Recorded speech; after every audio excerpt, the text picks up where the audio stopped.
Tantor Audio, a division of Recorded Books, presents Project Management All-in-One For Dummies by Stanley E. Portny, PMP, and others. Narrated by Jonathan Yen.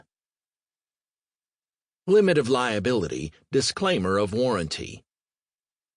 While the publisher and author have used their best efforts in preparing this book, they make no representations or warranties with respect to the accuracy or completeness of the contents of this book, and specifically disclaim any implied warranties of merchantability or fitness for a particular purpose. No warranty may be created or extended by sales representatives or written sales materials.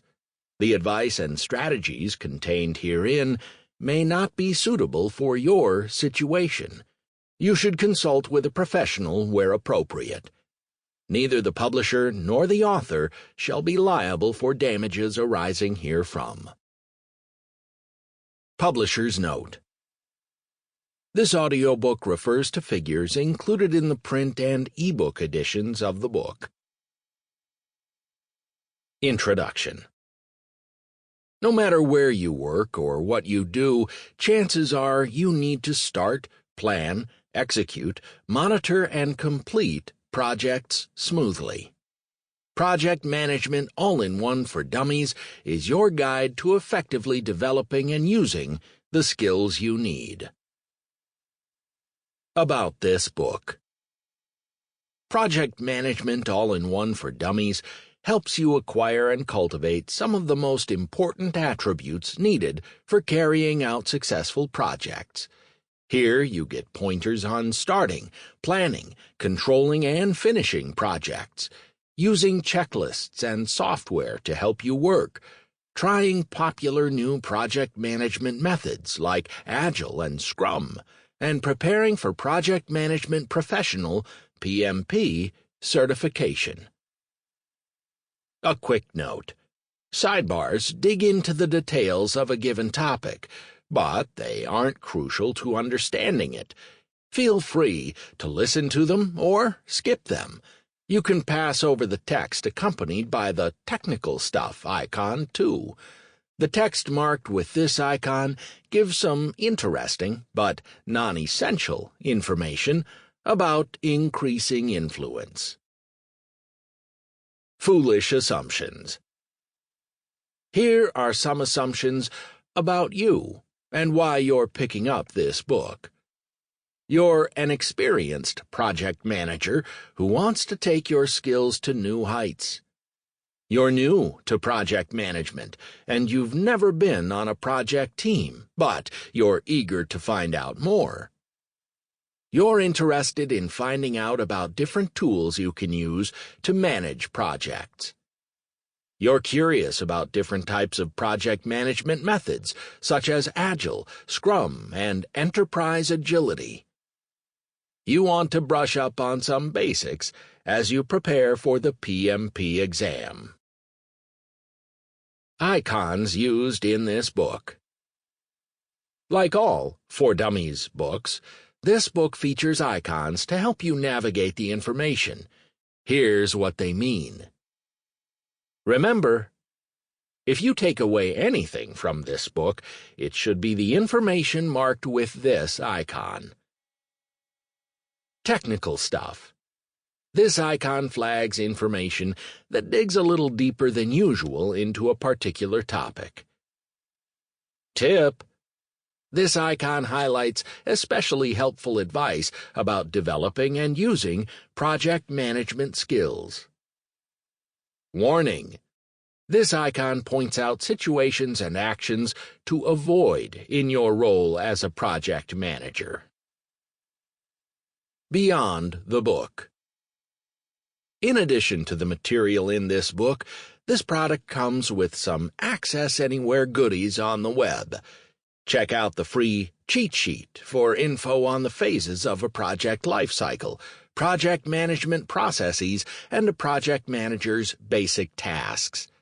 To get this cheat sheet, simply go to dummies.com and search for Project Management All-in-One For Dummies cheat sheet in the search box.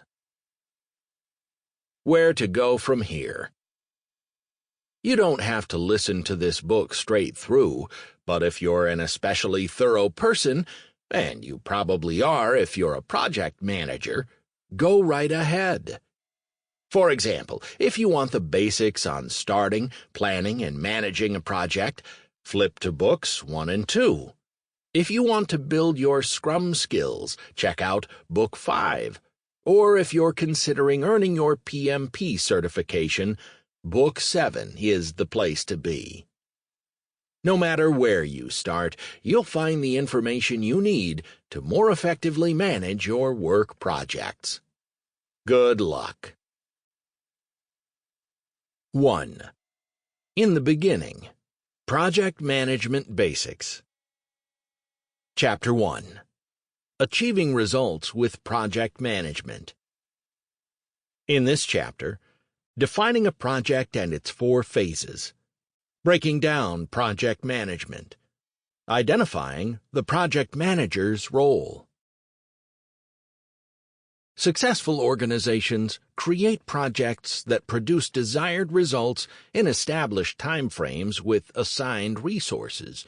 As a result, businesses are increasingly driven to find individuals who can excel in this project-oriented environment. Because you're listening to this book, chances are good that you've been asked to manage a project. So, hang on tight. You're going to need a new set of skills and techniques to steer that project to successful completion. But not to worry. This chapter gets you off to a smooth start by showing you what projects and project management really are, and by helping you separate projects from non-project assignments. This chapter also offers the rationale for why projects succeed or fail and gets you into the project management mindset. Determining what makes a project a project. No matter what your job is, you handle a myriad of assignments every day. For example, you may prepare a memo, hold a meeting, design a sales campaign, or move to new offices. Or you may make the information systems more user-friendly, develop a research compound in the laboratory, or improve the organization's public image. Not all these assignments are projects. How can you tell which ones are and which ones aren't? This section is here to help. Tip: people often confuse the following 2 terms with project. Process. A process is a series of routine steps to perform a particular function, such as a procurement process or a budget process. A process isn't a one-time activity that achieves a specific result. Instead, it defines how a particular function is to be done every time. Processes, like the activities that go into buying materials, are often parts of projects. Program. This term can describe 2 different situations. First, a program can be a set of goals that gives rise to specific projects. But, unlike a project, a program can never be completely accomplished. For example, a health awareness program can never completely achieve its goal. The public will never be totally aware of all health issues as a result of a health awareness program. But one or more projects may accomplish specific results related to the program's goal, such as a workshop on minimizing the risk of heart disease. Second, a program sometimes refers to a group of specified projects that achieve a common goal. Understanding the 3 main components that define a project. A project is a temporary undertaking performed to produce a unique product, service, or result. Large or small, a project always has the following 3 components: specific scope, desired results or products; schedule, establish dates when project work starts and ends. See Chapter 1 in Book 2 for how to develop responsive and feasible project schedules. required resources, necessary number of people and funds, and other resources. Each component affects the other two. For example, expanding the type and characteristics of desired outcomes may require more time, a later end date, or more resources.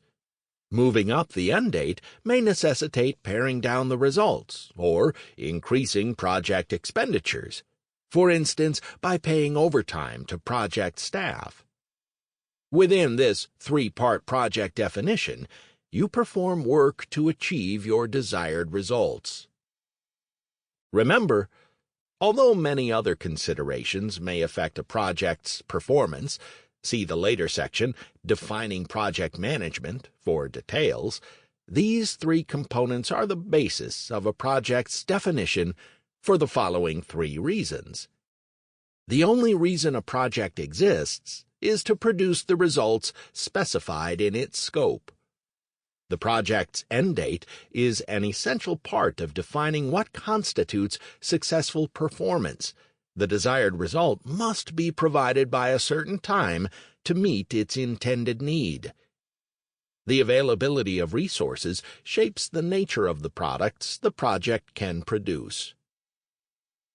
A Guide to the Project Management Body of Knowledge, 6th edition, PMBOK 6, elaborates on these components by emphasizing that product includes both the basic nature of what is to be produced, for example, a new training program or a new prescription drug, and its required characteristics, for example, the topics that the training program must address, which are defined as the product's quality. Noting that resources refers to funds as well as to other non-monetary resources, such as people, equipment, raw materials, and facilities. PMBOK 6 also emphasizes that risk, the likelihood that not everything will go exactly according to plan, plays an important role in defining a project, and that guiding a project to success involves continually managing trade-offs among the three main project components: the products to be produced and their characteristics, the schedule, and the resources required to do the project work. Recognizing the diversity of projects. Projects come in a wide assortment of shapes and sizes. For example, projects can be large or small. Installing a new subway system, which may cost more than $1 billion and take 10 to 15 years to complete, is a project. Preparing an ad hoc report of monthly sales figures, which may take you 1 day to complete, is also a project. Involve many people or just you? Training all 10,000 of your organization's staff in a new affirmative action policy is a project. Rearranging the furniture and equipment in your office is also a project. Be defined by a legal contract or by an informal agreement. A signed contract between you and a customer that requires you to build a house defines a project. An informal promise you make to install a new software package on your colleague's computer also defines a project. Be business-related or personal. Conducting your organization's annual blood drive is a project. Having a dinner party for 15 people is also a project. Remember, no matter what the individual characteristics of your project are, you define it by the same three components described in the previous section: results, or scope, start and end dates, and resources. The information you need to plan and manage your project is the same for any project you manage, although the ease and the time to develop it may differ. The more thoroughly you plan and manage your project, the more likely you are to succeed. Describing the 4 phases of a project life cycle. Remember, A project's life cycle is the series of phases that the project passes through as it goes from its start to its completion. A phase is a collection of logically related project activities that culminates in the completion of one or more project deliverables. See Chapter 3 in Book 1 for more on project deliverables. Every project, whether large or small, passes through the following 4 life cycle phases. Starting the project. This phase involves generating, evaluating, and framing the business need for the project and the general approach to performing it and agreeing to prepare a detailed project plan. Outputs from this phase may include approval to proceed to the next phase, documentation of the need for the project, and rough estimates of time and resources to perform it, often included in a project charter, and an initial list of people who may be interested in, involved with, or affected by the project. Organizing and preparing. This phase involves developing a plan that specifies the desired results, the work to do, the time, cost, and other resources required, and a plan for how to address key project risks. Outputs from this phase may include a project plan that documents the intended project results and the time, resources, and supporting processes needed to create them. Carrying out the work. This phase involves establishing the project team and the project support systems, performing the planned work, and monitoring and controlling performance to ensure adherence to the current plan. Outputs from this phase may include project results, project progress reports, and other communications. Closing the project. This phase involves assessing the project results, obtaining customer approvals, transitioning project team members to new assignments, closing financial accounts, and conducting a post-project evaluation. Outputs from this phase may include final, accepted, and approved project results, and recommendations and suggestions for applying lessons learned from this project to similar efforts in the future. For small projects, this entire life cycle can take just a few days. For larger projects, it can take many years. In fact, to allow for greater focus on key aspects and to make it easier to monitor and control the work, project managers often subdivide larger projects into separate phases, each of which is treated as a mini-project and passes through these 4 life cycle phases. No matter how simple or complex the project is, however, these 4 phases are the same. Remember, in a perfect world, you complete one phase of your project's life cycle before you move on to the next one, and after you complete that phase, you never return to it again. But the world isn't perfect, and project success often requires a flexible approach that responds to real situations that you may face, such as the following. You may have to work on 2 or more project phases at the same time to meet tight deadlines. Working on the next phase before you complete the current one increases the risk that you may have to redo tasks, which may cause you to miss deadlines and spend more resources than you originally planned.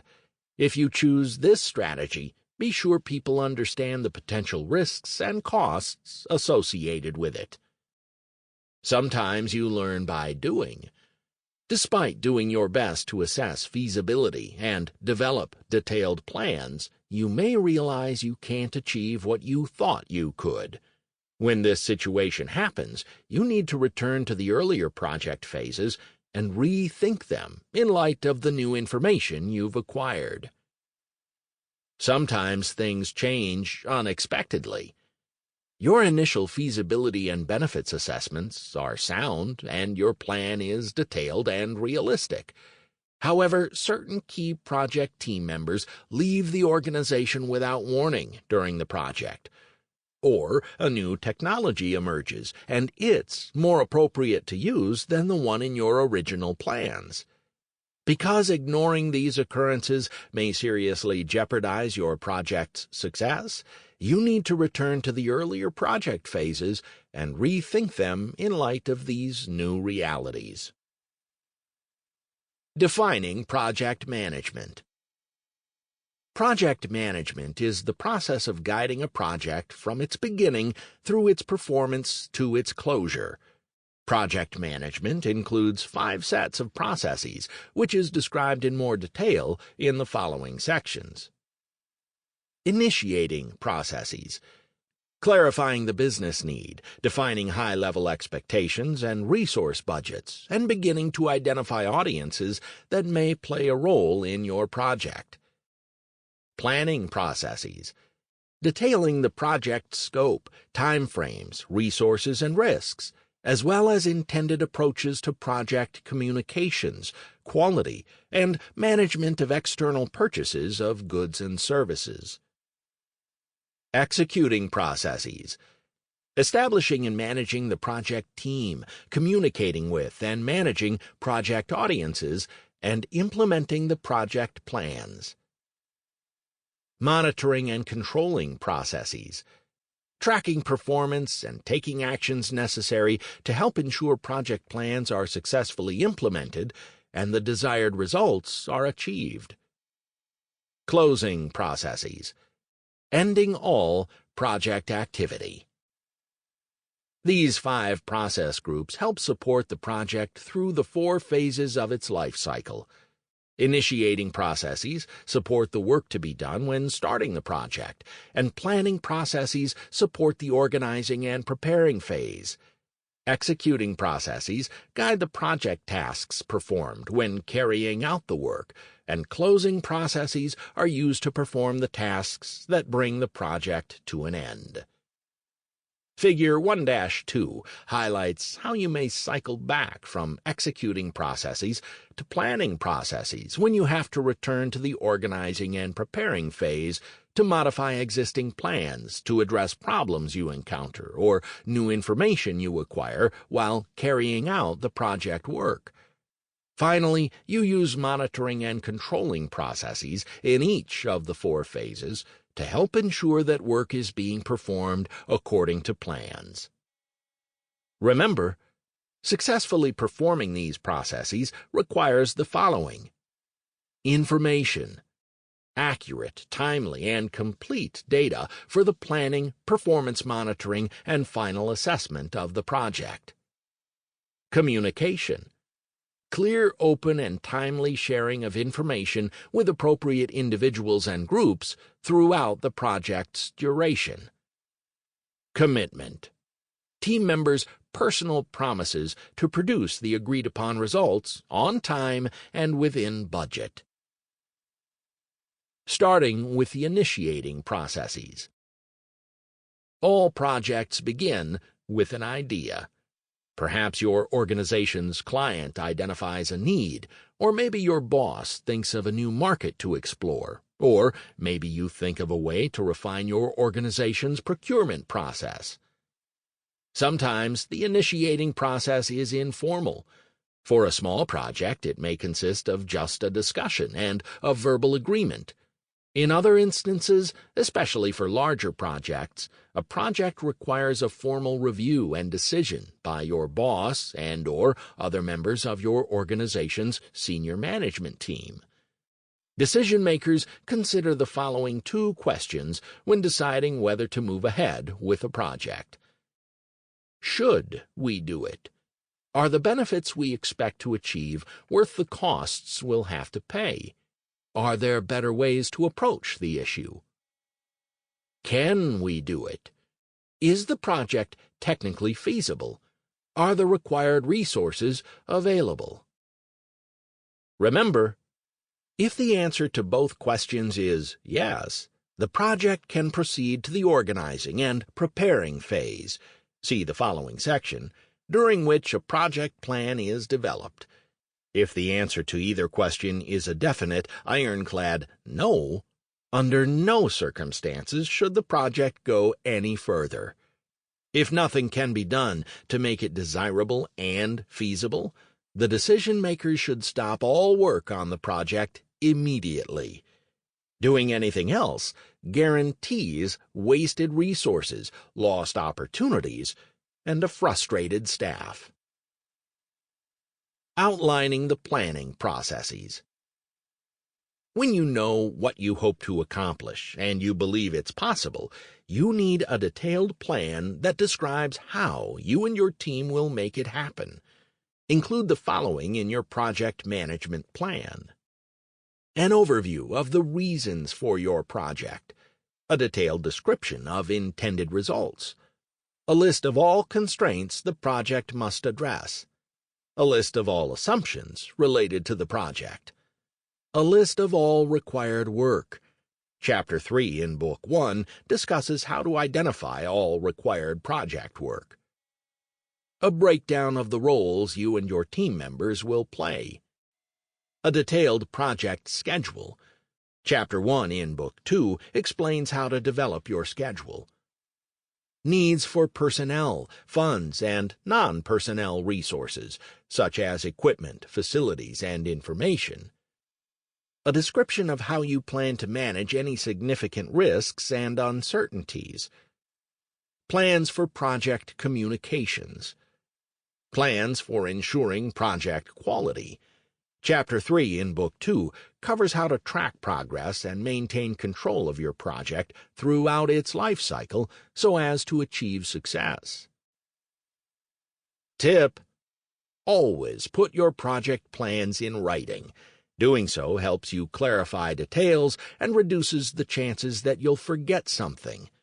Plans for large projects can take hundreds of pages, but a plan for a small project can take only a few lines on a piece of paper or a tablecloth. The success of your project depends on the clarity and accuracy of your plan and on whether people believe they can achieve it. Considering past experience in your project plan makes your plan more realistic. Involving people in the plan's development encourages their commitment to achieving it. Warning: don't let the pressure to get fast results convince you to skip the planning and get right to the tasks. Although this strategy can create a lot of immediate activity, it also creates significant chances for waste and mistakes. Tip: be sure your project's drivers and supporters review and approve the plan in writing before you begin your project. See Chapter 2 in Book 1. For a small project, you may need only a brief email or someone's initials on the plans. For a larger project, though, you may need a formal review and sign-off by one or more levels of your organization's management. Examining the executing processes. After you've developed your project management plan and set your appropriate project baselines, it's time to get to work and start executing your plan. This is often the phase when management gets more engaged and excited to see things being produced. Preparing. Preparing to begin the project work involves the following tasks. See Chapter 2 in Book 2 for details. Assigning people to all project roles. Confirm the individuals who will perform the project work and negotiate agreements with them and their managers to make sure they'll be available to work on the project team. Introducing team members to each other and to the project. Help people begin developing interpersonal relationships with each other. Help them appreciate the overall purpose of the project and explain how the different parts will interact and support each other. Giving and explaining tasks to all team members. Describe to all team members what work they're responsible for producing and how the team members will coordinate their efforts. Defining how the team will perform its essential functions. Decide how the team will handle routine communications, make different project decisions, and resolve conflicts. Develop any procedures that may be required to guide performance of these functions. Setting up necessary tracking systems. Decide which systems and accounts you'll use to track schedules, work. Sample complete. Ready to continue?